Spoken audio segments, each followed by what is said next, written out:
Adesso però lascio la parola a te, prego. Allora dai amici, si continua, torniamo nel repertorio internazionale. Questa è una canzone molto bella di un artista che si chiama Bonnie Tyler. L'avete mai sentita nominare Bonnie Tyler? E lei cantava questa canzone. Com'era, Dino? È un colpo al cuore proprio. It's a heartache for everybody tonight, yes or no? Let's go!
Grazie.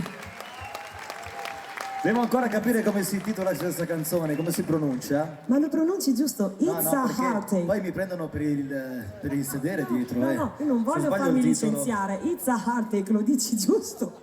Come si dice? It's a heartache. Bene, sono 3 mesi che gli chiedo. Come per imparare il suo nome ci ho messo 6 mesi. Anche a me. È stata dura quella volta lì, sai? È stata dura, sì. Ero piccola. Eri piccola, sì. Piccola.